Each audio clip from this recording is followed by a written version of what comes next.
ان الحمد للہ نحمده ونستعینه ونستغفره ونعوذ باللہ من شرور انفسنا ومن سیئات اعمالنا من يهده اللہ فلا مضل له ومن يضلل فلا هادی له واشهد ان لا الہ الا اللہ وحدہ لا شریک له واشهد ان محمدا عبدہ ورسولہ اما بعد فان خیر الحدیث کتاب اللہ وخیر الہدی ہدی محمد صلی اللہ علیہ وآلہ وسلم وشر الامور محدثاتها وکل محدثۃ بدعہ وکل بدعۃ ضلالہ وکل ضلالۃ فی النار۔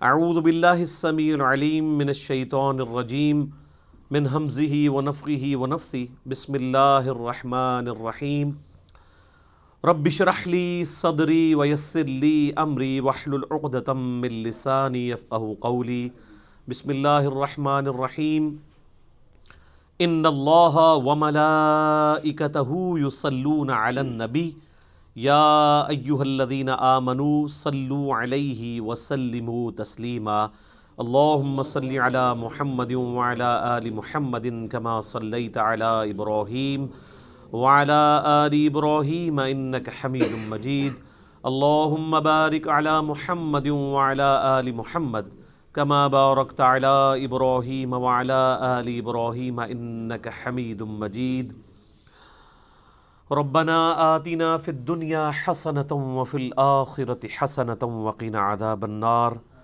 ربنا آتنا من لدنک رحمة وہیئ لنا من امرنا رشدا لا الہ الا انت سبحانک انی کنت من الظالمین حسبنا اللہ ونعم الوکیل یا حی یا قیوم برحمتک استغیث اصلح لی شأنی کلہ ولا تکلنی الی نفسی طرفۃ عین ولا حول ولا قوة الا باللہ العلی العظیم آمین۔ الحمدللہ آج 17 نومبر 2019 کو سنڈے کے دن بمطابق 19 ربیع الاول 1441 ہجری میں قرآن کلاس نمبر 4 کا انعقاد ہوگا۔ آج کی قرآن کلاس بھی انشاءاللہ تعارف قرآن کے اوپر مشتمل ہے، اور تعارف قرآن کے حوالے سے امید ہے کہ آج کی یہ کلاس آخری کلاس ثابت ہوگی۔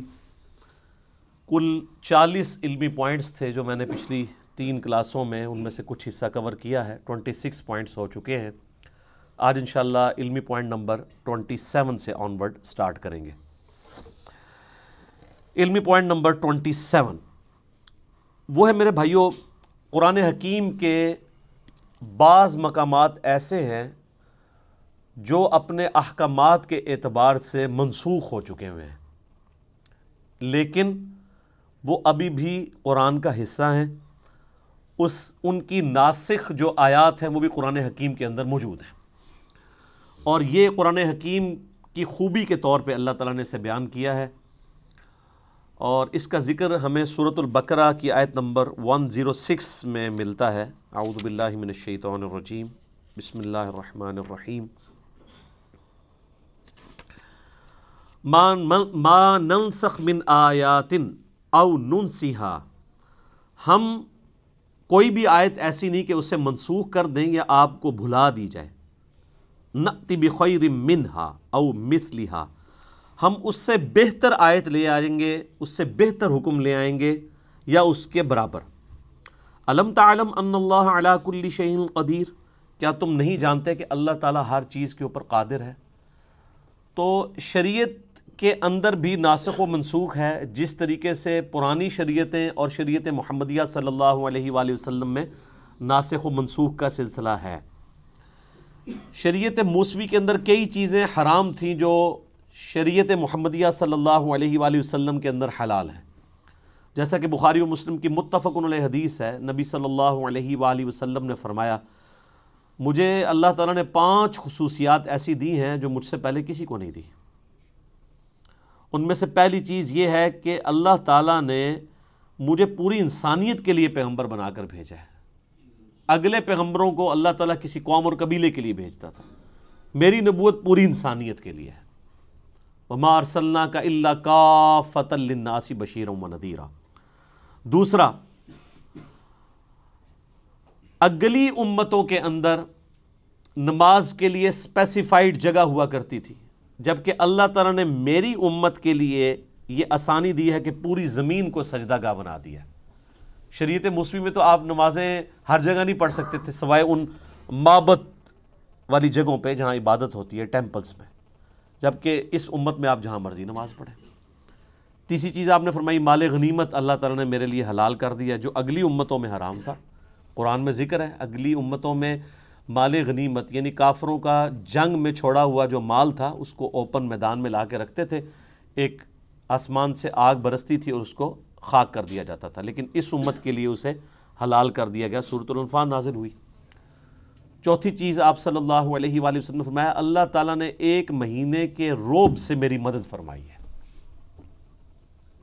یعنی میری امت ایک مہینے کی مسافت پہ ہو تو اللہ تعالیٰ کی طرف سے اگلی جو ان کے مد مقابل قومیں ہیں ان کے اوپر روب ڈال جائے گا. اور پانچویں چیز اللہ تعالیٰ نے میرے لیے شفاعت کا دروازہ کھولنا ہے، مجھے شفاعت کا اذن عطا فرمانا ہے.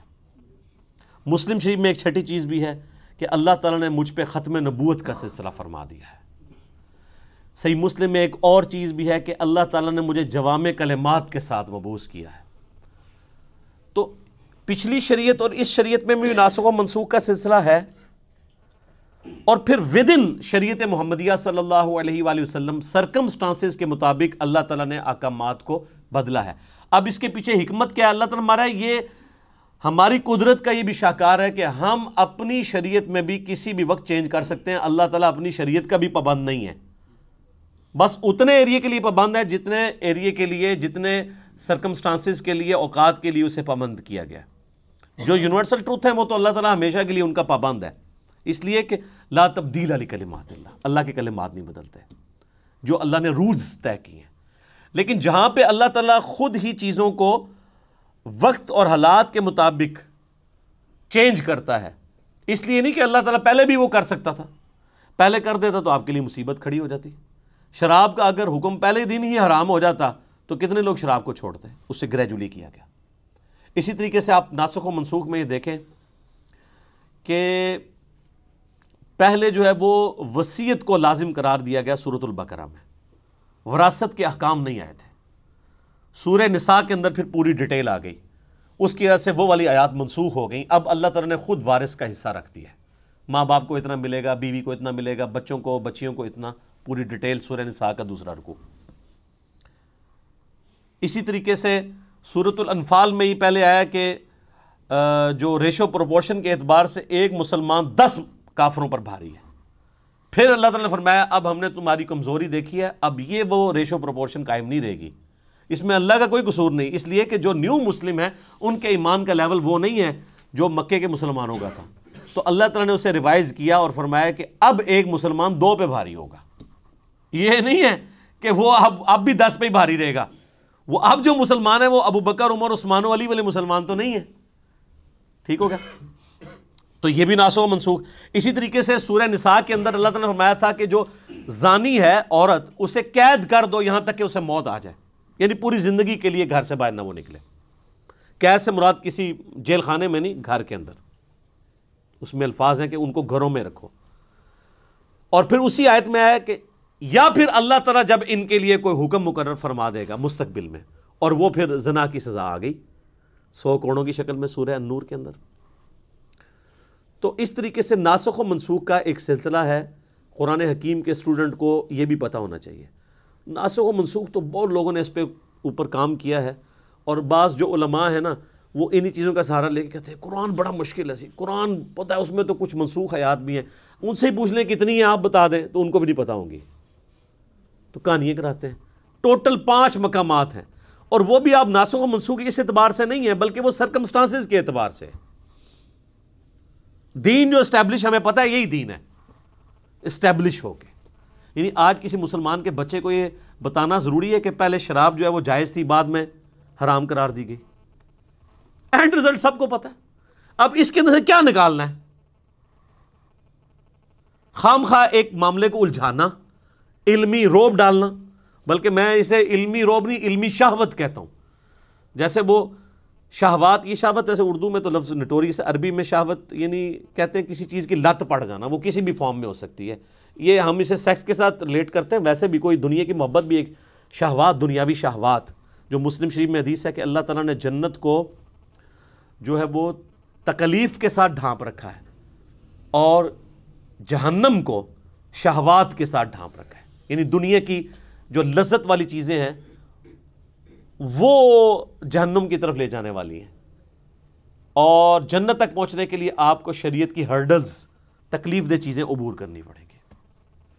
تو یہ علمی شہوت ہوتی ہے علماء کی، جو اس قسم کی باتیں کر کے الجھاتے ہیں. اس حوالے سے الفوز الکبیر فی اصول تفسیر شاہ ولی اللہ دہلوی کی جو کتاب ہے، انہوں نے وہ 5 مقامات ڈسکس کیے ہیں، جن میں سے 3 میں نے ویسے ہی فی البدی کر دی ہے. تو یہ چیز بھی اس حوالے سے کلیئر ہونی چاہیے. علمی پوائنٹ نمبر 28 وہ ہے میرے بھائیوں، قرآن حکیم کی کل جو 114 صورتیں ہیں جو میں نے شروع میں بتایا تھا، ان میں سے 113 صورتوں کا آغاز بسم اللہ الرحمن الرحیم سے ہوتا ہے، سوائے ایک صورت کے، اور وہ ہے سورہ التوبہ. اس کے آغاز میں بسم اللہ نہیں ہے، لیکن اوورال پورے قرآن میں 114 بسم اللہ پوری ہیں، کیونکہ سورہ نمل کے اندر آغاز میں بھی بسم اللہ آتی ہے، اور سورہ نمل میں ایز اے آیت بھی آتی ہے، اِنَّهُ مِن سُلَيْمَانَ وَإِنَّهُ بسم اللہ الرحمن الرحیم. جو ملکہ بلقیس کے پاس خط آتا ہے تو وہ کہتی ہے یہ کوئی معزز خط ہے اور یہ سلیمان کی جانب سے ہے، اور اس کا آغاز ہے بسم اللہ الرحمن الرحیم سے. تو وہ بسم اللہ اگر آپ جوڑ لیں تو 114 صورتیں ہیں قرآن کی، اور بسم اللہ بھی 114 ہی ہیں، لیکن 113 دفعہ صورتوں کے آغاز میں، اور ایک جو ہے وہ صورت بغیر بسم اللہ کے ہے، وہ سورہ التوبہ ہے، اور اس کی کمپنسیشن بھی سورہ نمل میں ایز اے آیت بھی ہے. سورہ توبہ کے سٹارٹ میں بسم اللہ نہ آنے کی کئی ایک حکمتیں لوگوں نے بیان کی ہیں. سب سے جو مضبوط رائے ہے وہ یہ ہے، چونکہ اس صورت میں اللہ تعالیٰ کے غضب کا کوڑا برسا مشرکین عرب کے اوپر، کیونکہ اس کا آغاز ہی بڑا جارحانہ ہے، برات، اعلان برات ہے. اللہ تعالیٰ نے بیزاری کا اظہار کر دیا اور اس کے رسول نے ان کافروں سے. یعنی وہ 23 سالہ جو دعوت کا دور تھا، جس میں دعوت، تبلیغ، دعوت، اور اچانک اب 23 سال کے بعد اللہ تعالیٰ کہہ رہے جی اب کوئی ذمہ داری نہیں ہے، 4 مہینے کا ٹائم ہے، یا تو یہ اسلام قبول کریں گے یا عرب کی سرزمین چھوڑ کے چلے جائیں گے، اور اگر عرب میں رہیں گے تو قتل کیے جائیں گے. عذاب استیصال ان کے اوپر آئے گا، کیونکہ اگلے نبیوں کے منکرین پہ بھی تو عذاب آتا تھا نا. قوم نوح پہ عذاب آیا نا سیلاب کی شکل میں، قوم لوط پر پتھروں کی شکل میں، قوم فرعون کو سمندر میں ڈبویا گیا. تو ہمارے نبی کے انکار کرنے پر بھی کافروں پر عذاب آنا تھا. 23 سال چھٹی دی کھلی. اس دفعہ سورہ توبہ میں آیا کہ اب عذاب کی یہ شکل ہوگی کہ مسلمانوں کی تلواریں ان پہ مسلط کی جائیں گی. اور سورہ توبہ کی آیت ہے 14 نمبر، اللہ تعالیٰ فرماتا ہے مسلمانوں اللہ تعالیٰ انہیں عذاب دے گا تمہاری تلواروں سے. تو نبی علیہ السلام کی کیس میں عذاب استیصال بجائے چنگھاڑ اور آسمان سے پتھر برسنے یا سمندر میں غرق کرنے کی بجائے تلوار کے ذریعے کافروں پر مسلط ہوا، جس کی پہلی قسط جو ہے وہ غزوہ بدر کی شکل میں آئی، اور آخری قسط جو ہے وہ مشرکین عرب پہ غزوہ حنین کی شکل میں آئی. تو یہ نبی علیہ السلام کی خصوصیت ہے. میرا اس پہ بھی لیکچر ہے، مسئلہ 85، قرآن اور قتال ہمارے نبی علیہ السلام کی 2 خصوصیات. ہمارے نبی علیہ السلام کا معجزہ بھی اگلے انبیاء سے مختلف ہے، یعنی وہ حصی معجزہ نہیں ہے دعوی نبوت والا، بلکہ قرآن ہے. اور عذاب استیصال بھی مختلف ہے، اللہ کی طرف سے نہیں ہے بلکہ قتال اور تلوار کے ذریعے مسلط ہوا. تو چونکہ اس کا ذکر تھا، اور یہی آج کل کافر بھی کوٹ کرتا ہے نہیں قرآن میں دھمکی لکھی ہے، اور دھمکی وہ ان لوگوں کے لیے، آج کے کافروں کے لیے نہیں ہے، وہ اللہ کا عذاب ہے ان پر کہ 23 سال کے بعد اب اسلام نہیں قبول کیا. تو وہ اللہ کا کرنا ہوا کہ اسلام قبول ہی کر لیے سب نے. اللہ تعالیٰ نے ان کے دل اسلام کے لیے کھول دیے. وقتی طور پہ تو ڈر کے کیا تو لقاء نے، اور اللہ نے بعد میں ایمان بھی پھر استقامت دے دی لوگوں کو. تو اس لیے سورہ التوبہ میں چونکہ اللہ تعالیٰ کی جلالی صفت ڈومیننٹ ہے، غزوہ تبوک کے اعتبار سے ایون صحابہ کرام پہ بھی بڑی یعنی سخت گرفت کی گئی ہے، ان صحابہ کے اوپر جنہوں نے سستی دکھائی. تو اس لیے اس کا آغاز بغیر بسم اللہ کے، اللہ کی رحمان اور رحیم کی صفت کے بغیر ہے. تو یہ 114 کا عدد پورا ہو جاتا ہے جب سورہ نمل میں وہ بسم اللہ کر دی جائے۔ علمی پوائنٹ نمبر 29 وہ ہے میرے بھائیوں، قرآن حکیم میں آیات کتنی ہیں؟ ایسے پبلک میں تو مشہور ہے جی 6666، اے بھی جھوٹ رہا ہے، کہتے گنیاں جے، کبھی گنی کسی نے کہ قرآن حکیم میں 6666 آیات ہے بھی ہیں کہ نہیں؟ قرآن حکیم میں اگر بسم اللہ الرحمن الرحیم سورت کے شروع میں جو آتا ہے اس کو چھوڑ دیا جائے اور صرف سورتوں میں آنے والی آیات کو جمع کیا جائے تو قرآن حکیم میں کل آیات کی تعداد ہے 6236۔ اور اگر بسم اللہ کو بھی شامل کر لیا جائے ایز اے آیت تو ظاہر ہے قرآن حکیم میں 113 جگہ بسم اللہ بھی ہے سورتوں کے آغاز میں۔ وہ جو 114ویں مرتبہ ہے وہ تو سورت کے اندر ہے نا، وہ ویسے ہی ٹوٹل میں شمار ہوئی ہوئی ہے۔ 113 اس میں ایڈ کریں تو 6349 6349 ہے، اور بغیر بسم اللہ کے کریں تو 6236 آیات۔ یہ 6666 پتہ نہیں کس نے مشہور کر دی ہوئی ہے۔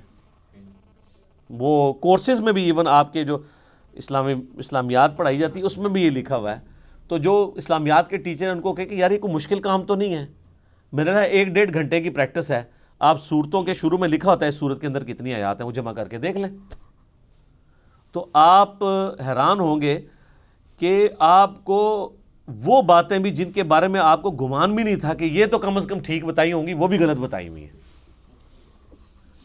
تو ہم پھر رونا کیوں نہ روئیں؟ کوئی صحیح گل دسی ہے تو انہوں نے قرآن کی آیات تک بھی صحیح نہیں بتائیں کہ کل آیات کتنی ہے۔ 6236 ہیں اگر بسم اللہ کو حصہ نہ مانا جائے سورت کا۔ اچھا قرآن کا حصہ ہے بسم اللہ، یعنی سورہ فاتحہ سے پہلے جو بسم اللہ ہے یہ لکھی جاتی ہے، مصحف کا حصہ ہے۔ اس میں اختلاف ہے کہ یہ پہلی آیت ہے یا یہ آیت کے بغیر ہے، لیکن اس پہ کوئی اختلاف نہیں ہے کہ بسم اللہ قرآن کا حصہ ہے کہ نہیں۔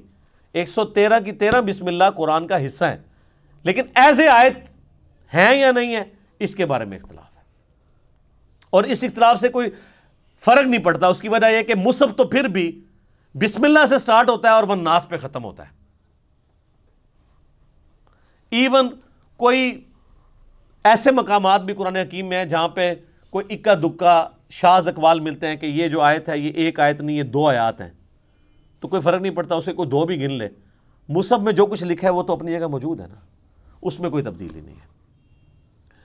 علمی پوائنٹ نمبر 30 نمبر، قرآن حکیم میں صورتیں عموماً جوڑوں کی شکل میں ہیں، اور یہ اللہ تعالیٰ کی سنت ہے۔ سورہ ذاریات میں ہے کہ اللہ تعالیٰ نے مخلوقات کو جوڑوں کی شکل میں پیدا کیا ہے۔ جوڑا جو ہوتا ہے نا وہ آپ کو پتہ ہے ایک دوسرے کا ریسیپروکل ہوتا ہے، مرد ہے عورت ہے، میل فیمیل، لیکن یہ دونوں چیزیں مل کے ایک مشترکہ مقصد کو اچیو کرتے ہیں۔ جیسے مرد اور عورت دونوں کے ملاپ سے اللہ تعالیٰ نے اولاد کا سلسلہ شروع کیا۔ یہی جینڈرز والا ایشو جو ہے وہ جانوروں میں بھی ہے، ایون نباتات کے اندر بھی ہے۔ تو دونوں ایک دوسرے کے بغیر امپرفیکٹ ہیں، دونوں مل کے پرفیکٹ ہوتے ہیں۔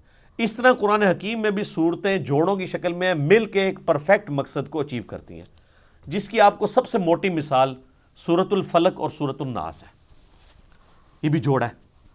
سورۃ الفلق ان شیاطین کے حملوں کو ڈیل کرتی ہے جو باہر سے حملہ آور ہوتے ہیں، جادو کی شکل میں، حسد کی شکل میں۔ آپ دیکھ لیں، قل اعوذ برب الفلق من شر ما خلق، ہر اس چیز کے شر سے تیری پناہ میں آتا ہوں جو تو نے پیدا کی ہے۔ ومن شر النفاثات فی العقد ومن شر حاسد اذا حسد، پھونکے مارنے والی جو جادوگرنی ہیں ان کے شر سے، اور حسد کرنے والے کے حسد سے۔ حسد کرنے سے یہ نہیں ہوتا کہ کسی کو کوئی نقصان پہنچاتا ہے، مراد یہ کہ وہ فزیکلی پھر اس حسد کا شکار ہو کے آپ کو نقصان نہ پہنچائے۔ لیکن سورۃ الناس جو ہے وہ اندر سے حملہ آور ہونے والی چیزیں، جو داخلی چیزیں ہیں، انٹرنل چیزیں، یہ ایکسٹرنل چیزیں، خارجی چیزیں، اور وہ انٹرنل۔ قل اعوذ برب الناس ملک الناس الہ الناس من شر الوسواس الخناس الذی یوسوس فی صدور الناس من الجنۃ والناس۔ سورۃ البقرہ سورہ ال عمران بھی جوڑا ہے۔ سورہ البقرہ بھی سابقہ امت مسلمہ کو ڈیل کرتی ہے، لیکن وہ کون سی امت؟ یہودی۔ اور سورہ آل عمران بھی ایک سابقہ امت مسلمہ کو ڈیل کرتی ہے، عیسائی نصارہ، یہ دونوں مل کے ایک پرفیکشن کی طرف جاتے ہیں۔ سورہ النجم اور سورۃ القمر یہ بھی جوڑا ہے، چاند اور تارہ، چاند تارہ ویسے بھی جوڑا ہے، آپ کے وہ جھنڈے پہ بھی ہے نا۔ تو یہ قرآن حکیم جوڑوں کی شکل میں ہے، اور آپ کو بعض اوقات بالکل سملر آیات جو ہے وہ جوڑوں میں مختلف انداز میں صورتوں میں ملے گی۔ ایک علیحدہ سے ٹاپک ہے، اور اس کی ڈسکوری جو ہے نا امت میں پہلی دفعہ کی ہے حمید الدین فراہی صاحب نے رحمہ اللہ تعالی، جو غامدی صاحب کے بھی اور ڈاکٹر اسرار صاحب کے بھی دادا استاد ہیں، امین احسن اصلاحی صاحب کے استاد۔ اب یہ آپ چیز دیکھیں، یہ وہ چیز ہے جو امت میں پہلے 1300 سال کے مسلمانوں کے اوپر اس طرح اشکار نہیں ہوئی، اگرچہ اشارے موجود تھے۔ یار جب ابو داؤد میں، ترمذی میں، ابن ماجہ میں حدیثیں موجود ہیں معوذتین کے بارے میں، 2 پناہ دینے والی صورتیں، اسی طریقے سے مسلم شریف میں حدیث ہے کہ سورہ آل عمران اور سورہ بقرہ جو ہیں یہ 2 پرندوں کی شکل میں، صائبان کی شکل میں قیامت والے دن سایہ کریں گی، تو اشارے تو موجود تھے، لیکن اس طرف کسی کا دماغ نہیں گیا کہ یہ واقعی جوڑے ہیں، پھر ان کا ایک مقصد اچیو ہوتا ہے۔ وہ پوری کی پوری ایک جو سمجھ لیں آپ پوری ڈاکٹرائن ہے نا، وہ اس بندے نے ڈسکور کی ہے، اور اس بندے نے بھی کمال کام کیا ہے جی۔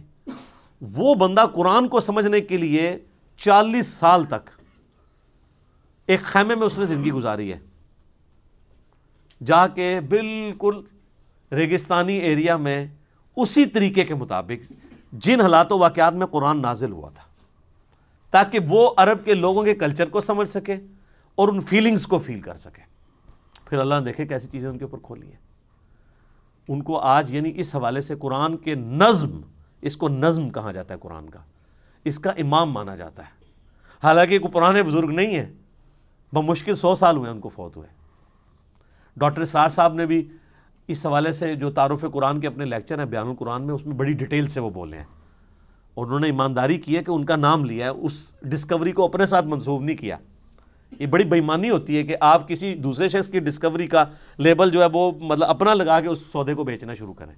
تو میں نے بھی اس لیے ایمانداری کی کہ یہ میری کوئی ڈسکوری نہیں ہے، کہ کوئی یہ نہ کہے علی بھائی نے کیا کمال کر دیا، جس نے کیا اسی کی طرف منسوب کر رہے ہیں۔ اور اللہ تعالیٰ ان کی غلطیوں سے درگزر فرمائے، ان کو نیک کاموں کا اجر عطا فرمائے، آمین۔ علمی پوائنٹ نمبر 31 وہ ہے میرے بھائیوں، قرآن حکیم کی اگر سب ڈویژن کی جائے تو قرآن حکیم میں کل 7 منازل ہیں جو صحابہ کرام کے دور میں اسٹیبلش ہو چکی تھی، کیونکہ صحابہ کرام علیہم رضوان کے دور میں یہ اسٹیبلش تھا کہ قرآن حکیم وہ ایک مصحف کو 7 دن کے اندر مکمل کرتے تھے۔ ترمذی میں حدیث ہے جس نے 3 دن سے کم میں قرآن ختم کیا اس نے قرآن کا حق ہی ادا نہیں کیا۔ یہ ان کو کہا جا رہا ہے جن کو عربی آتی ہے، اور جو کہتے ہیں ہمارے بزرگ ایک ایک رات میں پورا قرآن ختم کرتے ہیں تو وہ کیڑا ثواب کھٹتے رہے، آپ سمجھ لو۔ صحابہ کو کہا جا رہا ہے 3 دن سے کم میں قرآن مکمل نہیں کرنا، تو 3 دن میں صحابہ کرام قرآن مکمل کرتے تھے یا 7 دن کے اندر۔ تو اب 7 دن کے لیے پھر انہوں نے اپنی منزلیں مقرر کر لی۔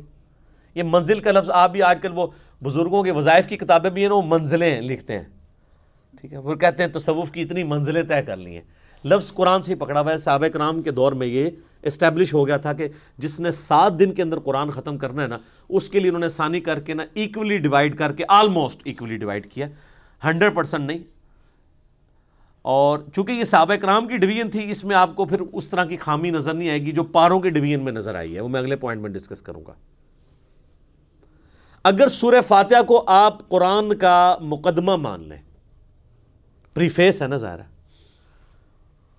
تو پہلی منزل کے اندر 3 صورتیں ہیں، دوسری میں 5، تیسری میں 7، چوتھی میں 9، پانچویں میں 11، چھٹی میں 13۔ دیکھیں کتنی زبردست ایونلی چل رہا ہے۔ اور 7ویں میں 65 صورتیں ہیں، وہ بھی 13 کا ملٹیپل ہے، 13 کو 5 سے ضرب دیں تو 65۔ یہ صحابہ کرام نے، اچھا، اور یہ جو انہوں نے ڈویژن کیا ہے اس سے آلموسٹ قرآن کے 7 برابر حصے بن جاتے ہیں۔ اگر کسی نے ایک ہفتے میں قرآن ختم کرنا ہے تو ہفتے والے دن وہ، اگر وہ ہفتے سے سٹارٹ کرتا ہے تو وہ پہلی منزل مکمل کرے، اتوار کو دوسری کرتے کرتے تو جمعے والے دن اس کا قرآن مکمل ہو جائے گا۔ تو یہ منازل کا سلسلہ کیا گیا۔ علمی پوائنٹ نمبر 32 وہ ہے میرے بھائیوں ذرا کڑوی بات کہ قرآن حکیم کی جو یہ پاروں کی ڈویژن ہے یہ نبی علیہ السلام نے نہیں کروائی، صحابہ کرام نے بھی نہیں کی، یہ تابعین کے دور میں اس کی ڈویژن ہوئی۔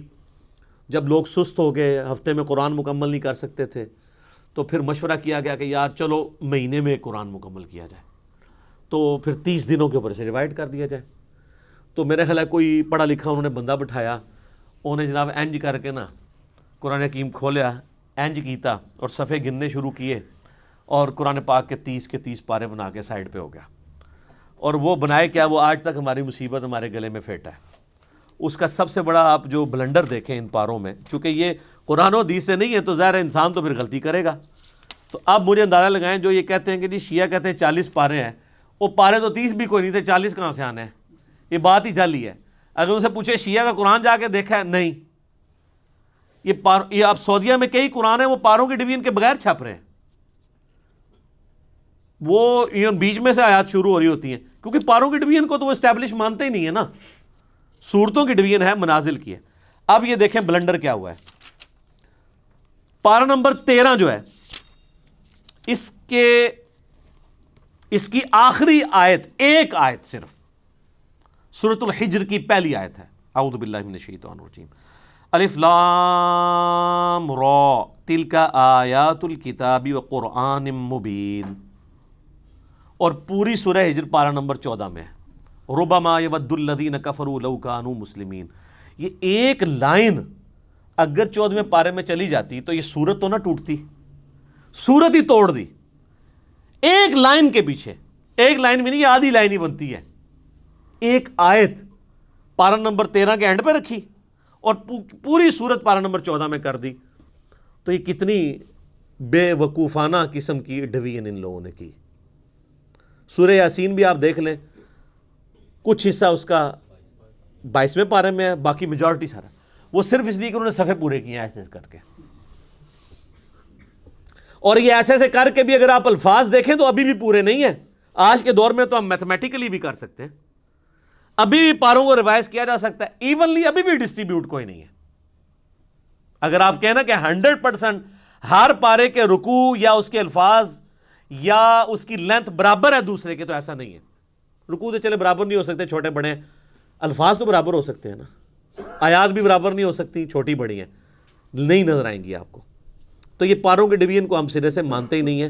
یہ پاروں کی ڈویژن تابعین کے دور میں مولویوں نے، حکمرانوں کی بنائی ہوئی ہے، اس کی کوئی حیثیت نہیں ہے۔ لیکن اب چونکہ یہ اسٹیبلش ہو چکی ہے اور لوگوں کے لیے مہینے میں قرآن ختم کرنا آسان ہے، اسے ہم بدعت بھی نہیں کہتے، یہ انتظامی معاملہ ہے۔ آپ اگر 3 مہینے میں قرآن ختم کرنا چاہتے ہیں تو آپ مزید ڈویژن کر لیں، آپ سال میں قرآن ختم کرنا چاہتے ہیں آپ مزید ڈویژن کر لیں، جتنی مرضی کریں، جس طرح کہ آپ دیکھیں رکوع کے کیس میں ہوئی ہے، وہی اگلا پوائنٹ ہے۔ علمی پوائنٹ نمبر 33 قرآن حکیم میں جو صورتوں کے اندر مضامین ہیں نا، ان مضامین کو ذہن میں رکھتے ہوئے ان کو رکوعوں میں ڈیوائیڈ کیا گیا ہے۔ یعنی ایک طرح کا مضمون ہے یا ایک طرح کا ایک واقعہ ہے جو کنکلوڈ ہو رہا ہے، تو اس کو پورے کو ایک رکوع میں رکھا گیا ہے۔ اور یہ کمال کی بات ہے کہ رکوع بھی اگرچہ بعد میں ڈیفائن ہوئے ہیں، صحابہ نے نہیں کیے، لیکن یہ کام جن لوگوں نے کیا ہے بڑی محنت سے کیا ہے، اور واقعی نظر اکا دکا مقامات پہ آپ اختلاف کر سکتے ہیں، ادروائز اگر آپ اوورال دیکھیں نا، جو رکوع ہے نا وہ اتنے پیارے خوبصورتی سے ڈیوائیڈ کیے گئے ہیں کہ پورے کے پورے مضمون ایک رکوع کے اندر کور ہوتا ہے، اور جیسے ہی اگلا رکوع شروع ہوتا ہے ایک نیا مضمون ہے۔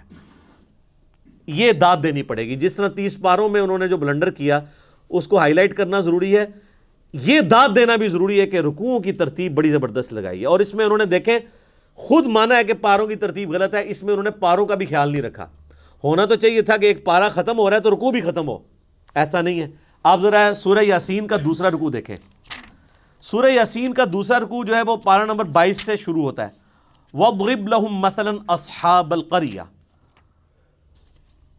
یعنی جو بستی کے رہنے والے لوگ تھے جو حضرت عیسیٰ علیہ السلام کے بھیجے ہوئے فرستادے تھے، ان کا ذکر اللہ تعالیٰ نے کیا۔ تو اب ان کا ذکر شروع ہوا پارہ نمبر 22 میں آیت نمبر 13 سے، لیکن یہ سورت ختم ہوتی ہے نا یہ جو پارہ ختم ہوتا ہے اتبعوا من لا یسألکم اجرا وہم مہتدون، لیکن یہاں پہ وہ واقعہ مکمل نہیں ہوتا کہ حضرت عیسیٰ نے جو 2 اپنے صحابی یا 2 پیغمبر سب پیغمبر بھیجے دعوت کے لیے کسی بستی میں، تو ان کے ساتھ ہوا کیا؟ تو اس لیے رکوع ختم نہیں ہوتا، رکوع آگے بھی چلتا ہے، اس کا دوسرا رکوع وما لی لا اعبد الذی فطرنی والیہ ترجعون، اب پارہ 23 شروع ہو گیا ہے، لیکن رکوع وہی والا چل رہا ہے دوسرا، کرتے کرتے جب تک یہ کنکلوڈ نہیں ہو گیا نا پورا واقعہ، اس وقت تک وہ رکوع ختم نہیں ہوا، جا کے وہ ختم ہوا ہے آیت نمبر 32 میں۔ تو رکوع میں مضامین کا خیال رکھا گیا، اور پورے قرآن میں ٹوٹل جو رکوع ہیں وہ ہیں 558 558، اور سجدوں کو بھی اسی میں ڈسکس کر لیں۔ قرآن حکیم میں 15 مقامات ایسے ہیں جن میں سجدے بھی ہیں، وہ آیات سجدہ ہیں، نبی علیہ السلام کی سنت ہے وہاں پہ سجدہ کرنا، واجب نہیں ہے، کیونکہ بخاری میں حدیث موجود ہے کہ نبی علیہ السلام نے کئی دفعہ وہ آیات تلاوت کی اور سجدہ نہیں کیا، اور حضرت عمر نے بھی نہیں کیا۔ صحیح بخاری میں حضرت عمر نہ کر کے بتاتے تھے کہ ہم اس لیے نہیں کر رہے تاکہ تمہیں پتہ چلے کہ یہ واجب نہیں ہے۔ جو ہماری بوڑھی عورتیں بیچارے سجدے سنبھال کے بیٹھی ہوتی ہیں، میں انے سجدے کڈنے نے، کیونکہ وہ واجب قرار دے دیا گیا اسے، اگر کوئی نہیں کرتا کوئی، اور اس کے لیے ماتھا ٹیکنا بھی ضروری نہیں ہے۔ بخاری میں حدیث ہے صحابہ کرام جب سفر میں قرآن پڑھ رہے ہوتے تھے، اونٹ پہ بیٹھے ہوتے تھے، جیسے ہی آیت سجدہ آتی تھی یوں کر دیتے تھے، ٹو باؤ ڈاؤن، بس ایسے جھکا لیا۔ یہاں پہ بھی جب آیت سجدہ آتی ہیں، 9 سال میں ہم نے قرآن مکمل کیا ہے تو کبھی نیچے اتر کے نہیں کیا، ہمیشہ میں یہیں پہ یوں کرتا ہوں، باقی لوگ بھی بیٹھے بیٹھے کر لیتے ہیں۔ بس ڈاکٹر صاحب بیچارے اٹھتے تھے، سیٹ سے اٹھتے تھے، نیچے جاتے تھے، ویڈیو کیمرہ روکتے تھے، چونکہ وہ حنفیت کو فالو کر رہے تھے، اس لیے ان کو پتہ نہیں تھا کہ یہ تو ہے ہی نہیں وہ چیز جس کے اوپر اتنی بڑی مصیبت کھڑی کی گئی ہے، اور اس سے بڑی مصیبت کہ جی وضو ہونا بھی ضروری ہے۔ تو اس میں میرا کلپ بھی تھا کہ اب پاکستانی ٹیم کے نکاح ٹوٹ چکے ہیں، کیونکہ حنفیوں کے نزدیک اگر آپ بغیر وضو کے سجدہ کریں گے تو یہ اللہ کی توہین ہے، اور اللہ کی توہین کفر ہے، اور کفر سے نکاح بھی ٹوٹ جائے گا، بیعت بھی ٹوٹ جائے گی۔ تو فقہ حنفی کے مطابق پاکستانی ٹیم کے جیتنے کے اوپر اور سینچریاں مارنے پہ جتنے وہ سجدہ شکر ہیں وہ سارے بغیر وضو کے ہیں، وہ سب کے نکاح ٹوٹ چکے ہیں۔ لیکن پریشان نہیں ہونا کہ علمی کتابی ہو جائیں اور بخاری مسلم کو فالو کریں، پھر کوئی نہیں ٹوٹیں گے۔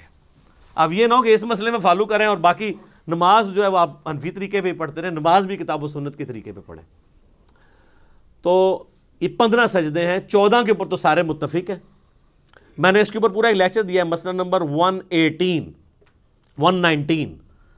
وہ 15 کے 15 سجدے بتائیں کون سے ہیں، پھر ان کے اوپر پوری انٹلیکچوئل ڈسکشن کی ہے 8 حدیث کی روشنی میں، اور اس میں نے بتایا تھا کہ سورہ حج کی یہ خصوصیت ہے کہ اس میں 2 سجدے ہیں، ایک بالکل اینڈ پہ جا کے آتا ہے جس کے اوپر نہ قرآن حکیم میں لکھا ہوتا ہے سجدہ، تو لکھا ہوتا ہے ان دا شافعی، ٹھیک ہے، یہ شافعی سجدہ ہے، جیسے سنی درود، شیعہ درود، ٹھیک ہے، ایک سنی بکرا شیعہ بکرا، سنی مچھلی شیعہ مچھلی۔ ہاں قربانی کے دنوں میں چونکہ شیعہ جو ہیں وہ خسی جانور کی قربانی کے قائل نہیں ہے، تو وہ ان کے جو نان خسی جانور ہیں وہ شیعہ منڈی میں بکتے ہیں، اور مچھلی میں بھی اسی طرح ان کا اختلاف ہے کہ جو چھلکوں والی مچھلی ہے وہ کھائی جائے گی، جو بالکل پلین ہوتی ہے وہ نہیں کھائی جائے گی۔ تو اس طرح قرآن کے سجدے بھی جو ہے نا وہ فرقہ واریت کی نظر ہوئے، تو وہ امام شافعی۔ ہم پہلے یہ پوچھتے ہیں کہ امام شافعی پہ کوئی وحی نازل ہوئی تھی؟ امام شافعی سے پہلے جو 200 سال کے مسلمان ہیں ان کے نزدیک سورہ حج کا سجدہ ہے تھا یا نہیں تھا؟ ایک سمپل سوال ہے۔ امام شافعی تو پیدا ہوئے ہیں 150 ہجری میں، فوت ہوئے ہیں 204 ہجری میں۔ امام شافعی کی پیدائش سے پہلے 150 سال کے جو مسلمان ہیں وہ کیا سجدہ کرتے تھے؟ وہ آپ حدیثیں اٹھا کے دیکھ لیں، جامع ترمذی میں، ابو داؤد میں، مسند احمد میں، کہ سورہ حج کی فوقیت ہے 2 سجدوں کی وجہ سے۔ تو احادیث میں تو 15 ہی سجدے تھے، اور امام شافعی کا موقف یہ ٹھیک ہے، یہ امام شافعی کا سجدہ نہیں ہے، یہ احادیث کا سجدہ، اور حدیثیں تو امام شافعی کے ابا اور دادا اور پردادا کی بھی پیدائش سے پہلے کی ہیں۔ تو سورہ حج میں 2 سجدے، وہ بلکہ وہ بیان القرآن میں جب ڈاکٹر اسرار صاحب یہاں ان آیات پہ پہنچے نا تو نیچے سے کسی نے واد ہی سجدہ ہے، انہوں نے کہا نہیں امام شافعی والا سجدہ ہے، ٹھیک ہے، لیکن وقت کے ساتھ انہوں نے لرن کیا ہے، مطلب وہ سیکھ گئے تھے کئی چیزیں۔ میری جو ان سے ملاقات ان کی وفات سے آلموسٹ 2 سال پہلے ہوئی،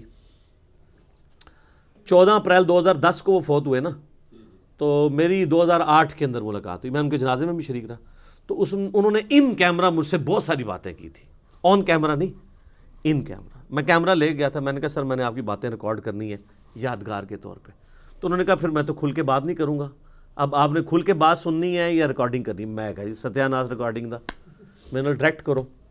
تو اس میں انہوں نے کئی ایک باتیں کی اس حوالے سے، جس سے مجھے یہ پتہ چلا کہ ان کو آخری عمر میں کئی ایک باتیں کلیئر ہو چکی تھی جو ان کو اپنی زندگی میں، جن کے اوپر وہ چیزوں کے اوپر چلتے رہے، جس میں انہوں نے ٹاپ آف دا لسٹ یہ بات کی تھی کہ نماز کا طریقہ وہی ہے جس طریقے سے اہل حدیث نماز پڑھتے ہیں، یہ حنفیوں کا طریقہ ٹھیک نہیں ہے۔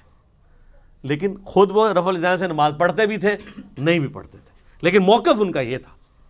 ان کی ایک ہی ویڈیو ریکارڈڈ ہے، یوٹیوب پہ رکھی ہے، جس میں انہوں نے سورہ حشر کی آخری 3 آیات کے ساتھ نماز پڑھائی ہے، مغرب کی غالباً یا عشاء کی، وہ رفع الیدین سے ہی پڑھی ہے انہوں نے۔ میرے ساتھ کھڑے ہو کے انہوں نے 3 نمازیں پڑھی ہیں، تو جمعے کی، عصر کی اور مغرب کی، مئی 2008 میں۔ تو انہوں نے سنت کے مطابق نماز پڑھی، رکوع میں جاتے وقت، رکوع سے اٹھتے وقت رفع الیدین کیا، الحمدللہ۔ علمی پوائنٹ نمبر 34 وہ ہے میرے بھائیوں، قرآن حکیم فلسفے یا سائنس کی کتاب نہیں ہے، بلکہ یہ کتاب ہے ہدایت انسانی کی۔ اگرچہ اس میں سائنٹیفک فیکٹ سے ریلیٹڈ 1000 سے زیادہ آیات ہیں، لیکن ان فزیکل فینامنا آف نیچر یا التذکیر بآلاء اللہ کے ذریعے اللہ کا تعارف کروایا گیا ہے۔ مقصد سائنٹیفک فیکٹس بیان کرنا نہیں ہے۔ تو قرآن ایک لٹریچر کی بک ہے، اور اس لٹریچر کی بک کا مقصد بھی انسانی ہدایت ہے۔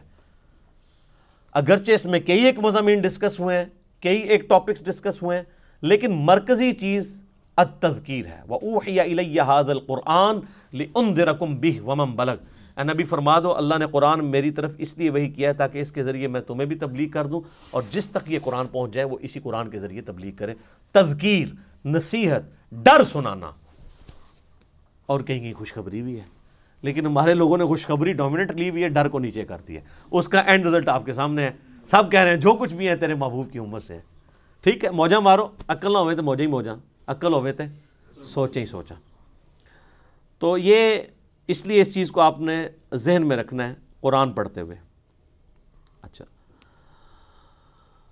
علمی پوائنٹ نمبر 35 وہ ہے قرآن حکیم کو سمجھنے کے لیے جہاں تک تعلق ہے شرعی احکامات کا، شریعت محمدیہ صلی اللہ علیہ وآلہ وسلم کا، تو اس کے لیے ہم اپنے سلف کی طرف رجوع کریں گے کہ صحابہ، تابعین، تبع تابعین نے ان معاملات کو کیسے سمجھا۔ نکاح طلاق کے مسئلے ہوں گے، وضو کے مسائل ہوں گے، نماز کا طریقہ ہوگا، نکاح سے ریلیٹڈ چیزیں ہوں گی، کیونکہ ان کا تعلق سائنس کے ساتھ تو نہیں ہے۔ البتہ جن چیزوں کا تعلق سائنٹیفک فیکٹس کے ساتھ ہے، اس میں ہم اپنے سلف کی طرف نہیں دیکھیں گے، بلکہ خلف کی طرف دیکھیں گے، کیونکہ ہمارے سلف کو تو کئی چیزیں پتہ ہی نہیں تھی سائنٹیفک فیکٹس کے اعتبار سے۔ میں بتا رہا امام غزالی نے کیمیائے سعادت میں لکھا ہے کہ سورج جو ہے وہ زمین سے 5 گنا بڑا ہے، 60 گنا بڑا، مختلف اقوال ہیں۔ آج ہمارے بچے کو بھی پتا ہے کہ 60 گنا نہیں ہے، 6000 گنا بھی نہیں ہے، 6 لاکھ گنا بھی نہیں، 13 لاکھ گنا بڑا ہے سورج۔ تو ہمارے بزرگوں کو نہ علم غیب تھا نہ علم سائنس تھا، اس لیے اتنی بڑی بڑی غلطیاں ان سے ہوئی۔ تو سائنٹیفک فیکٹس کے لیے آپ پریزنٹ دور میں دیکھیں گے، ایمبریولوجی سے ریلیٹڈ آیات ہوں، جیولوجی سے ریلیٹڈ آیات ہوں، اسٹرانومی سے ریلیٹڈ آیات ہوں، اس میں سلف کی رٹ نہیں لگائیں گے کہ سلف نے لکھ دیا ہے، ٹھیک ہے، تو اب ہم نے اسی کو فالو کرنا ہے۔ اب آپ کو پتا قرآن حکیم میں جگہ جگہ آیا نا کہ دل اندھے ہو چکے ہیں، یہ سوچتے نہیں، ان کو ہم نے دل دیا تھا۔ تو پرانے اسلاف نے ان سے رزلٹ یہ نکالا کہ دماغ سوچتا ہی نہیں، دل سوچتا ہے، اور انہوں نے دماغ کے سوچنے کا بھی انکار کر دیا۔ وہ تو پھر آج ہمیں سائنس بتا رہی ہے کہ دل بھی سوچتا ہے، دماغ بھی سوچتا ہے۔ اس کے اوپر میرا کلپ ہے، انسٹرومنٹ آف انٹلیکٹ، وہ دماغ ہے یا دل، وہ آپ دیکھ لیں، دونوں سوچتے ہیں۔ لیکن قرآن حکیم میں چونکہ ذکر بار بار آیا دل کا، تو انہوں نے کہا دماغ سوچتا ہی نہیں ہے۔ اب اس میں ہم سلف کی بات نہیں مانیں گے، خلف کی بات مانیں گے، جنہوں نے سائنٹیفکلی چیزوں کو لرن کیا۔ اور قرآن میں صرف دل کا ذکر نہیں ہے، افئدہ کا لفظ بھی آیا ہے، وہ دماغ کی طرف بھی جا سکتا ہے۔ سینٹر، عقل کا ذکر آیا ہے۔ اب وہ عقل کے لیے ضروری نہیں کہ وہ دل ہی ہو، دل بھی سوچتا ہے۔ یہ بھی علیحدہ بات ہے کہ یہ بھی اب ریسنٹ ڈسکوری ہے، یوٹیوب پہ اس کے حوالے سے ویڈیوز بھی موجود ہیں۔ پہلے لوگ دل کے سوچنے کو نہیں مانتے تھے، چونکہ قرآن لٹریچر کی بک ہے اس لیے قرآن دل کا ذکر ڈومینیٹ کرتی ہے. ایک سائنٹسٹ ہے جس کو پتہ ہے کہ دماغ سوچتا ہے، وہ کبھی نہیں کہے گا کہ آج میرا دماغ کر رہا ہے کہ میں بریانی کھاؤں، وہ بھی کہے گا میرا دل کر رہا ہے آج بریانی کھاؤں، کیونکہ لٹریچر کی زبان میں دل کا لفظ ہی بولا جاتا ہے. تو قرآن حکیم کا سٹائل لٹریچر کا سٹائل ہے. تو اس لیے اس چیز کو آپ نے ذہن میں رکھنا ہے، ادروائز آپ کے لیے مصیبت کھڑی ہو جائے گی کہ آپ نے ان احکامات کے اعتبار سے جو ہے وہ سلف کی طرف دیکھنا ہے اور سائنٹیفک فیکٹس کے اعتبار سے خلف کی طرف دیکھنا ہے. اور اس میں یہ بھی یاد رکھیے گا کہ قرآن حکیم میں کامیابی انہی لوگوں کے لیے ہے کہ قرآن پہ عمل بھی کریں. یہ سلف خلف کی بحث میں خالی نہ وہ پڑھے رہیں کہ جی اس آیت کی تشریح یہ ہے اس کی یہ ہے، اور لوگ یہ وہی چیز ہے جسے میں علمی شہوت کہتا ہوں. یہ علمی شہوت ہے، صرف اس پہ عمل بھی کرنا ہے. عمل کیے بغیر اس کی پریکٹیکل برکات حاصل نہیں ہوگی. صحیح مسلم میں حدیث ہے نا، حضرت عمر کہتے ہیں کہ نبی علیہ السلام فرمایا اللہ تعالیٰ اس کتاب کی وجہ سے قوموں کو عروج دے گا اور قوموں کو زوال بھی دے گا. عروج دیا ہے صحابہ کرام کو، کہاں ان بدوؤں کو اٹھا کے دنیا کا امام بنا دیا، اور وہ رومن اور پرشین امپائر جو ہزاروں سال سے استحصال کر رہی تھی انسانیت کا، اکھاڑ کے رکھتی ہیں ود ان 17 ایئرس. یعنی مسلمانوں کی اگر آپ گراف جو اوپر جانا شروع ہے وہ تو 2 ہجری کے بعد ہے. 2 ہجری میں غزوہ بدر ہے، 3 میں غزوہ احد ہے، 5 میں غزوہ خندق ہے، 6 میں صلح حدیبیہ ہے، 7 میں غزوہ خیبر ہے، 8 میں فتح مکہ ہے، اور 8 ہی میں غزوہ حنین ہے مشرکین عرب کے خلاف آخری جنگ. 9 میں غزوہ تبوک ہے، رومن امپائر بھی بھاگ گئی نبی علیہ السلام کے رعب کی وجہ سے، ورنہ یرموک وہیں پہ ہو جانی تھی. اور اس کے بعد اگلے 3-4 سالوں کے اندر یرموک کے اندر رومن امپائر جزیہ دینے پہ آمادہ ہوگی، جنگ بھی ہار گئی. اور قادسیہ میں اسی سال قادسیہ کے اندر پرشین امپائر ٹوٹ گئی، یہاں تک کہ پوری پرشین امپائر مسلمانوں کے پاس آ گئی. تو یہ صحابہ کرام کو اللہ تعالیٰ نے قرآن کے ذریعے اٹھایا ہے، انہوں نے قرآن پہ عمل بھی کیا ہے. آج بھی جو قرآن پہ عمل کرے گا نا اسی کو قرآن سمجھ آئے گا، ادروائز قرآن اس کو لگے گا یہ تو ایک بے ہنگم سی کتاب ہے، نعوذ باللہ. اور آپ دیکھیں مشرکین عرب کے اندر 2 خامیاں تھیں، اللہ نے وہ کیسی دور کی. نمبر 1 خامی تھی کہ وہ طوائف الملوکی کا شکار تھے، آپس میں لڑتے رہتے تھے. نمبر 2 چٹے ان پڑھ جاہل تھے. اللہ نے یہ 2 خامیاں کیسے دور کی؟ انہیں قرآن کے ذریعے ان کی زبان میں ہی ایسا علم دیا کہ یہودیوں نے عیسائی جو ان کو امی کہتے تھے ان کی زبانیں بھی ان کے سامنے بند ہو گئیں. جنہوں نے سورۃ المائدہ سورہ نساء پڑھ لی ان کے سامنے کون پریسٹ بیٹھ سکتا ہے، ان کے ساتھ علمی ڈسکشن کر سکتا ہے. اور دوسری خامی جو طوائف الملوکی تھی، نبی صلی اللہ علیہ وآلہ وسلم کی شکل میں ان کو ایک ایسا لیڈر دیا کہ سارے عرب قبائل ان کے نیچے جمع ہوئے. پھر رومن پرشین امپائر انہیں الٹ ہی دینی تھی نا. اور ان 2 خامیوں کو دور کر کے اللہ نے ان کی 2 خوبیاں یوٹیلائز کر لی. ایک خوبی ان کے اندر یہ تھی کہ جب وہ کسی کو زبان دیتے تھے پھر گردن ہی کٹتی تھی. بیعت کا مطلب تھا کہ اب بس اس کے ساتھ بیعت کر لی، اب جو بھی یہ کہے گا ماننا ہے، چاہے جان بھی دینی پڑے. ابو جہل نے دی ہے نا، کفر کے لیے ہی دی ہے، لیکن زبان پہ قائم رہا ہے، اس کے ماننے والے بھی قائم رہے. یہ تو یہودی تھے جو کمزور ایمان والے تھے نا، ان کو پھر اللہ نے اٹھایا بھی تو نہیں. 10 یہودی بھی مسلمان نہیں ہوئے. اوس اور خزرج نے اسلام قبول کیا ہے نا، عربیوں نے، چٹے ان پڑھوں نے. تو اللہ نے ان کی یہ جو خوبی تھی. اور دوسرا یہ عرب کے لوگ ٹف ماحول کے عادی تھے. رومن اور پرشین امپائر تو اپنے آپ کو سپر پاور کنکلوڈ کر چکے تھے، انہوں نے سوچے نہیں تھا ہمیں کوئی چیلنج بھی کر سکتا ہے. اور یہ عربی روکھی سوکھی کھا کے بھی کئی دن فاقے کر کے بھی، اونٹوں پہ ریگستانی سفر کر کے بھی، یہ تو عادی تھے ہارٹ آف ماحول کے. ان کی تو کوئی چیز بھی اسٹیک پہ نہیں لگی تھی، نہ ان کے پاس محلات تھے، یہ تو کہیں پہ بھی سو جایا کرتے تھے. ٹھیک ہے، خود بھی پتے کھا کے گزارا کر لیتے تھے. تو ایسے لوگ جن کے لیے دنیا میں کوئی لگژریس لائف نہیں تھی، یہ ان کی بہت بڑی خوبی تھی. تو یہ جب ٹکرائے ہیں تو انہی کا اسلحہ ان سے چھین کے ان کو الٹ کے رکھ دیا انہوں نے. اور پھر ایسی داغ بیٹھی ہے کہ وہ جو شروع کی محنت ہے 1000 سال تک پھر سب دنیا پہ حکمرانی کی ہے نا مسلمانوں نے، سپر پاور رہے ہیں.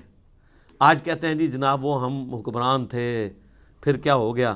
تو جو تھے وہ زمانے میں معزز تھے مسلمان ہو کر، اور تم خار ہوئے تارک قرآن ہو کر. یہ مسلم کی حدیث کا ترجمہ کیا ہے ڈاکٹر اقبال نے جواب شکوہ میں، جو صحیح مسلم میں حدیث ہے اللہ تعالیٰ اس کتاب کی وجہ سے قوموں کو عروج دے گا اور اس کتاب کی وجہ سے قوموں کو زوال دے گا. اسی کو ٹرانسلیٹ کیا ہے. تو یہ بات یاد ہے، اور مجھے ڈاکٹر سرار صاحب کی بات بار بار یاد آتی ہے. انہوں نے تعارف قرآن میں بھی یہ بات کی تھی کہ جو قرآن کی اس دعوت کے اوپر عمل نہیں کرے گا نا، اسے کبھی بھی قرآن کا اتار چڑھاؤ، قرآن کا مزاج سمجھ نہیں آئے گا، کیونکہ آپ ان کیفیتوں سے گزریں گے ہی نہیں۔ قرآن والی کیفیتوں سے آپ کب گزریں گے؟ جب آپ معاشرے سے ٹکرائیں گے۔ قرآن کہہ رہا ہے یہ کرو، معاشرہ کہہ رہا ہے یہ کرو، تو آپ کو معاشرے کی تیکھی باتیں سننی پڑیں گی، اس کی وجہ سے آپ کی تطہیر ہوگی، اللہ کے لیے آپ کو صبر کرنا پڑے گا۔ ہو سکتا ہے کبھی کبھار گالیاں کھانی پڑیں اور کبھی تک مار تک بھی نوبت آ جائے۔ جب تک یہ نوبت نہیں آئے گی تو وتواصوا بالحق اور وتواصوا بالصبر کیسے آپ کو سمجھ آئے گا؟ میٹھی میٹھی باتیں کرنے سے، میلاد کانفرنسز کرنے سے، محرم کی شیرنی بانٹنے سے، محفل میلاد کرنے سے، محفل قرآن کرنے سے، تلاوت کے محفل قرات کروانے سے اور نعتیہ مقابلے کروانے سے تو کوئی فرق نہیں پڑتا۔ فرق تو اس وقت پڑے گا جب آپ سود کے خلاف بولیں گے، فرق تو اس وقت پڑے گا جب آپ جو ہے ناچ گانے کے خلاف بولیں گے، بے پردگی کے خلاف بولیں گے، بے حیائی کے خلاف بولیں گے، اور آپ یہ کہیں گے کہ بابوں کا دین اور ہے اور کتابوں کا دین اور ہے۔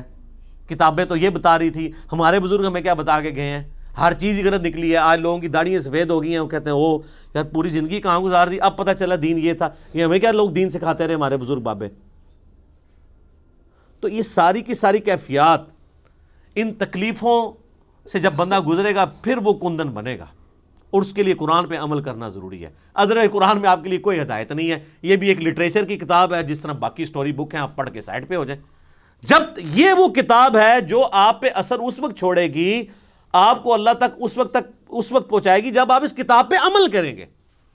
وہی بڑا مشکل کام ہے، کتاب پہ عمل کرنا۔ تو میرے بھائی یہ تو پولیس رات پہ چلنے کے مترادف ہے۔ پولیس راہ سے تو ایک دفعہ گزرنا پڑنا ہے، اس کتاب پہ عمل کرنے والے کو تو روزانہ پولیس راہ سے گزرنا پڑتا ہے۔ کبھی معاشرہ آڑے آتا ہے، کبھی ماں باپ آڑے آتے ہیں، کبھی بیوی بچے آڑے آتے ہیں، کبھی دنیاوی منفعت آڑے آتی ہے، کبھی ایک پورا سسٹم، آپ بالکل اس میں اکیلا اپنے آپ کو فیل کرتے ہیں۔ اب ہمارے بھائی جب یعنی قرآن و سنت پہ عمل کرتے ہیں، وہ کہتے ہیں نہیں ہمیں لگتا ہے معاشرے سے کٹ کے، تو میں کہتا ہوں یار شکر ادا کرو، انگلی کٹا کے شہیدوں میں شامل ہو گئے، اب صحابہ کرام کو یاد کرو، اہل بیت کو یاد کرو، جن کو غزوہ بدر میں اس لیول پہ آنا پڑا کہ ایک طرف باپ کھڑا ہے تو دوسری طرف بیٹا کھڑا ہوا ہے۔ آپ پہ یہ نوبت تو نہیں آئی کہ اللہ نے آپ کو یہ آزمایا ہو کہ آپ مسلمانوں کی طرف سے اپنے باپ کو مارنے کے لیے غزوہ بدر میں اتر آؤ، تو تم تو اس قابل ہی نہیں تھے۔ ویسے تم لاکھ کہتے رہو کہ تیرے ہوتے جنم لیا ہوتا، کچھ بھی نہیں سی ہونا رفا دن، پھر بھی نہیں سی تو شروع کرنا، ٹھیک ہے، تیرے ہوتے جنم لیا ہوتا، لازم کہتے رہو، آپ کوئی فرق نہیں پڑتا۔ سر وہ بڑا مشکل وقت تھا، بڑی تکلیف دہ چیزیں تھیں اس کے اندر۔ سیدنا حذیفہ ابن یمان کی حدیث میں بار بار یاد کرتا ہوں، اس کو آپ پلے باندھ لیں، صحیح مسلم میں جہاد والے چیپٹر میں۔ ان کے پاس کچھ لوگ آتے ہیں اور کہتے ہیں حضرت کتنے خوش نصیب ہیں آپ، رسول اللہ کی صحبت کی صلی اللہ علیہ وآلہ وسلم، آپ کی زیارت کی، کاش ہم بھی آپ کا زمانہ پاتے حضور کے ساتھ مل کے جہاد کرتے، ٹھیک ہے۔ جس طرح آج کل لوگ کہتے ہیں کبھی تیرے تلووں سے لپٹ جاتا، کبھی کچھ کرتا، وہ جو حسن نثار صاحب نے پوری ایک نعت لکھی ہوئی ہے۔ باقی حسن نثار صاحب کا جو کردار ہے وہ آپ سب لوگوں کے سامنے ہے، مجھے اس کو ہائی لائٹ کرنے کی ضرورت نہیں ہے۔ وہ جو نعت لکھ رہے ہیں وہ ان کے اپنے اوپر نظر آ رہی ہے، وہ خود فیصلہ کر لیں۔ نعت لکھنا بہت آسان ہے، یہ ہے وہ جو دین بہت آسان ہے، اس پہ چلنا مشکل ہے۔ تو صحیح مسلم کے الفاظ ہیں، حذیفہ ابن یمان کہتے ہیں یہ اتنا آسان کام نہیں، اتنے بڑے بڑے دعوے نہ کرو، نعتہ نہ لکھو، آج دے دور ایڈی مشکل نعتہ نہ لکھو۔ ان کا میں تمہیں ایک واقعہ صرف اپنی زندگی کا سناتا ہوں، اور یہ مسلم شریف ہے سر، مولانا شریف نہیں ہے، بزرگ شریف نہیں، کہانی شریف نہیں ہے، مسلم شریف ہے۔ حذیفہ نام لکھیں آپ، حذیفہ لکھیں اور خندق لکھیں، یہ دو لفظ لکھیں، اسلام 360 میں کھل جائے گا۔ نمبر نہ منگیا کرو، اللہ جو بندے ہو تھوڑا جا آپ بھی کوئی کام کرو۔ 5ویں کلاس کے بچے کو اسلام 360 دے دینا، 5 منٹ بعد میں اس کو کہوں گا وہ حدیث ڈھونڈ دے گا، ایڈے وڈے ٹگے نہیں۔ آپ یونیک لفظ لکھیں، میں بول رہا ہوں حذیفہ ابن یمان غزوہ خندق کا موقع، آپ حذیفہ لکھیں، خندق لکھیں، تو اسلام 360 حافظہ اللہ تعالی آپ کو حدیث کھول دے گا۔ مسلم شریف سلیکٹ کر لیں، مسلم شریف بھی نہ سلیکٹ کریں، حدیث کی کتابیں کریں، وہ خود ہی بتائے گا یہ حدیث کہاں پہ ہے۔ چلو، تو حذیفہ ابن یمان کہتے ہیں رضی اللہ تعالیٰ عنہ، نبی علیہ السلام نے ایک سخت سردیوں کی رات میں، جبکہ آپ کو پتہ ہے غزوہ احزاب کے موقع پہ کتنا مشکل وقت تھا، خندق کھودی ہوئی ہے، اس طرف کافر بیٹھے ہیں، اس طرف مسلمان بیٹھے ہوئے ہیں، سخت سردی ہے، بڑا ٹف ماحول ہے۔ نبی علیہ السلام نے کہا کون ہے جو اٹھے اور جا کے کافروں کی جاسوسی کرے اور جنت میں اپنے نبی کا پڑوس حاصل کر لے. ہائے ہائے ہائے ہائے, یہ سارے نعتوں والے کہتے ہیں میکرو ہو جڑا سی اینج کر کے. یہ کہنا آسان ہے, غلامی رسول میں جو داڑھی نہیں رکھ رہا اس کو موت کہاں سے قبول ہونی ہے؟ غلامی رسول میں جو فجر کی نماز نہیں اٹھ کے پڑھ سکتا بسترا چھوڑ کے, اس نے موت کہاں سے قبول کرنی ہے؟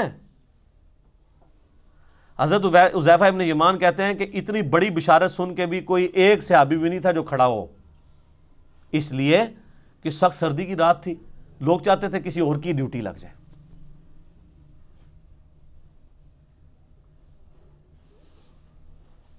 اب کیا ہوا؟ نبی علیہ السلام نے دوسری دفعہ فرمایا, کون ہے جو رات کے وقت جا کے کافروں کی جاسوسی کرے اور جنت میں اپنے نبی کا پڑوس حاصل کر لے؟ کائنات میں سب سے بڑی کوئی چیز یہی ہو سکتی ہے نا. اس سے بڑی صرف ایک چیز ہے کہ اللہ تعالیٰ کسی کو پیغمبر بنا دے. پیغمبر بننے کے بعد اگر دوسرے نمبر پہ کوئی فضیلت ہے تو جنت میں ہمیشہ کا پڑوس پیغمبروں کا. یہی ہے نا, یہی ہم اللہ سے مانگتے ہیں کہ اللہ تعالیٰ ہمیں بقیہ غرقت میں مدفن اور جنت الفردوس میں اپنے محبوب صلی اللہ علیہ وآلہ وسلم کا پڑوس عطا فرمائے, آمین. حضرت حذیفہ کہتے ہیں دوسری بار بھی کوئی نہیں کھڑا ہوا, تیسری دفعہ بھی کوئی نہیں کھڑا ہوا, چوتھی دفعہ نبی علیہ السلام فرمایا حذیفہ, آپ کہتے ہیں میں نے دل میں کہا لو جی مارے کے, اب تو جانا ہی پڑے گا, میری ڈیوٹی لگی, کیونکہ اب تو بائی نیم حکم آ گیا نا. میں نے کہا یا رسول اللہ, فرمایا جاؤ, اور ساتھ کہا کہ دیکھنا چھیڑخانی کوئی نہیں کرنی, جتنا کام کا ہے اتنا ہی کرنا ہے. کہتا ہے میں اٹھا, اب سوچ رہا تھا سخت سردی ہے ریگستان کی, باہر جا کے کیا بنے گا میرا. کہتے ہیں اللہ کی قسم جب میں اٹھا تو مجھے لگا میں گرم حمام میں داخل ہو گیا ہوں, میرے اوپر کسی نے نا کوئی گرم رضائی اوڑھ دی ہے سخت سردیوں میں. اور کہتے ہیں میں اسی طرح باہر گیا پھرتا رہا, ٹھنڈ ختم ہی ہو گئی. اور کہتے ہیں میں نے دیکھا کافر رات کے وقت بیٹھ کے اپنے وہ جو تیر ہیں ان کی جو نوکیں ہیں ان کو تیز کر رہے ہیں, کوئی برچھیوں کو تیز کر رہا ہے. اور کہتے ہیں میں نے ابو سفیان کو بھی دیکھا, اور میں ایک تیر چلاتا اس کا کام تمام کر سکتا تھا رات کے وقت, وہ میرے نشانے پہ تھا, اس کو تو نظر بھی نہیں آ رہا تھا کہ میں اس کے پاس پہنچ چکا ہوں. لیکن پھر مجھے نبی علیہ السلام کی نصیحت یاد آئی کہ دیکھیں کوئی کام نواں نہ کھول نہیں ہوتے پنڈورا باکس, تو مجھے حضور کی بات یاد آئی تو میں پھر پیچھے ہو گیا. یعنی میں اس لیول کو کراس نہیں کیا, ایفیشنسی جھاڑنے کی کوشش نہیں کی, حتیٰ کہ میں نے سب کچھ گنا کتنے لوگ ہیں یہ کر کے واپس آیا. کہتے ہیں جیسے ہی میں نبی علیہ السلام کی مجلس میں داخل ہوا تو وہ جو گرم حمام والا اثر تھا ختم ہو گیا اور مجھے سخت ٹھنڈ لگنا شروع ہو گئی. تو نبی علیہ السلام نے اپنی مبارک چادر میرے اوپر اڑا دی. یہ یعنی معجزہ ظاہر ہوا نبی علیہ السلام کا, یہ صحیح مسلم میں. لیکن اس میں سبحان اللہ کے ساتھ بہت چیزیں جو ہے استغفر اللہ اور انا للہ بھی یعنی جڑی ہوئی ہیں. وہ جو انور مقصود صاحب نے وہ کالم لکھا ہے نا کہ تبدیلی کا سفر ایاک نعبد و ایاک نستعین سے شروع ہوا, ان اللہ مع الصابرین سے ہوتا ہوا انا للہ و انا الیہ راجعون پہ ختم ہوا. تو یہ آپ کا سفر بھی یہ صرف سبحان اللہ تک نہ رہے میرے بھائی, بہت تلخ چیزیں اس کے ساتھ جڑی ہوئی ہیں. کہ دعوے کرنا بہت آسان ہے, پریکٹیکلی دین کے اوپر چلنا بہت مشکل کام ہے. تو قرآن حکیم سے ہدایت ان لوگوں کے لیے ہے کہ جو قرآن کو فالو کریں گے. صرف مطلب دعوے کر لینے سے کچھ بھی نہیں ہونا. تو یہ اس پوائنٹ میں ڈسکس کرنا ضروری تھا. باقی پریکٹیکلی اگر آپ نے نبی علیہ السلام کی انقلابی دعوت کو ویڈیو کی شکل میں دیکھنا ہو تو قطر والوں نے 30 اقساط کے اوپر ایک ڈرامہ سیریل بنائی ہے عمر سیریز کے نام سے, جو انگلش میں تو سب ٹائٹل کے ساتھ آ چکی ہے اور اردو میں بھی اب انڈینز نے ڈبنگ کر دی ہے اس کی. ہمارے واٹس ایپ گروپ میں رابطہ کریں, چونکہ یوٹیوب کے اوپر وہ کاپی رائٹس کا ایشو ہے, وہ اپلوڈ نہیں ہو سکتی. فیس بک کے اوپر ہمارے بھائیوں نے اپلوڈ کی ہوئی ہے, منگوا بھی سکتے ہیں. اور اوریجنلی تو وہ عربی میں بنی ہے اور اس کا ٹیسٹ بھی عربی کے اندر ہے, تو اس میں آپ کو عربیوں کی عادتوں کا بھی پتہ چلے گا. انہوں نے پیورلی عرب کا کلچر فلمایا ہے کہ عرب کے لوگ آپس میں کس طرح گفتگو کرتے ہیں. یہاں آپ نے وہ کلچر دیکھنا ہے, پٹھانوں کو دیکھیں, سیم آلموسٹ وہی ریزیمبلنس آپ کو نظر آئے گی. وہ آپس میں بات کرتے ہوئے لگتا ہے لڑ رہے ہوتے ہیں, عربی بھی اسی طرح ہی لڑ رہے ہوتے ہیں گفتگو کر عام نارمل انداز میں بھی. پھر بات بات پہ محاورے بڑے سخت قسم کے, وہی ہے تیری ماں مر جائے. تو یہ وہ محاورے جو صحابہ کرام بھی استعمال کر لیتے تھے, اس لیے کہ وہ عرب کلچر کا حصہ تھے. یہ جو تارج بھی صاحب جن صحابہ اور اہل بیت کا تعارف کرواتے ہیں نا, یہ نبی علیہ السلام کے صحابہ اور اہل بیت اس طرح کے نہیں تھے. یہ ماڈرن اردو لینگویج کہ صحابہ اور تابعین اور تبع تابعین بنتے ہیں۔ عرب کا کلچر بالکل ڈیفرنٹ تھا، وہ بڑے ذرا ان کے مزاج میں ریگستانی ماحول کے تھے نا، تو وہ ان کے مزاج میں سختی موجود تھی گفتگو کرنے پہ، تو وہ میٹھی میٹھی باتیں کر کے، تو میرے بھائی رومن اور پرشین امپائر تو نہیں تھی انہوں نے الٹنی نا، یہ میٹھی باتوں سے الٹی جاتی ہے۔ جو بدماش صدیوں سے بیٹھے ہوئے ہیں ان کو اکاڑنے کے لیے ان کو آپ محفل نعت میں ان کو جھموائیں گے یا ان کو شیرنی دیں گے تو وہ اپنی مجلس چھوڑ کے چلے جائیں گے؟ نہیں، یہ تلوار جو اللہ تعالیٰ نے صحابہ کی مسلط کی رومن اور پرشین امپائر پہ، تاکہ ان کو اکھاڑ کے ایک نئے دور کا آغاز کیا جائے۔ اسی پہ وہ وحید الدین خان صاحب کی کتاب ہے نا، اسلام دور جدید کا خالق ہے۔ یہ آج جو فریڈم آف ایکسپریشن آپ کو نظر آ رہی ہے، یہ اسلام کی برکت سے ہے۔ اسلام سے پہلے تو بادشاہ کا دین ہی رعایا کا دین ہوتا تھا، اگر کوئی نہیں قبول کرتا تھا پرسیکیوشن ہوتی تھی۔ رومن امپائر کو دیکھنے ہزاروں عیسائیوں کو انہوں نے قتل کیا ہے، لیکن جب کانسٹنٹائن ٹون نے خود عیسائیت قبول کر لی، پوری رومن امپائر عیسائی ہو گئی۔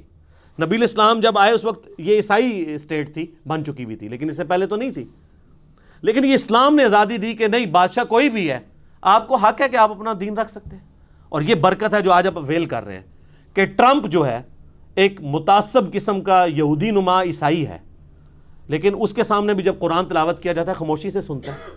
امریکہ کے اندر آپ جا کے اسٹریٹ دعوت دیں، لوگ سنیں گے، نماز پڑھیں آپ کے ساتھ، لوگ سیلفیاں بھی بنوائیں گے، برا نہیں سمجھیں گے۔ لیکن فرعون کے سامنے جادوگروں نے جب ذرا سی بات کی تھی، اس نے کہا میں لٹکا دوں گا تمہیں۔ یہ فرق ہے۔ تو اسلام اس دور جدید کا خالق ہے۔ ٹھیک ہے جی، انشاءاللہ یہ 35 پوائنٹ ہی کور ہوئے ہیں، باقی 5 پوائنٹ انشاءاللہ اگلی دفعہ کور کریں گے۔ صلو علی الحبیب، اللہم صلی علی محمد وعلی آل محمد کما صلیت علی ابراہیم وعلی آل ابراہیم انک حمید مجید، اللہم بارک علی محمد وعلی آل محمد کما بارکت علی ابراہیم وعلی آل ابراہیم انک حمید مجید، سبحانک اللہم وبحمدک اشہد ان لا الہ الا انت استغفرک واتوب الیک۔ اللہ تعالیٰ سے دعا ہے جو حق بات میں نے کہی ہمارے دلوں میں راسخ فرمائے، اگر جذبات میں میرے منہ سے کوئی غلط بات نکل گئی، اللہ تعالیٰ ہمارے دلوں سے ہی معاف کر دے، ہمیں کتاب و سنت کی تعلیمات پر عمل کر کے دوسرے بھائیوں تک پہنچانے کی توفیق عطا فرمائے۔ وما علینا الا البلاغ المبین۔ جزاکم اللہ خیر۔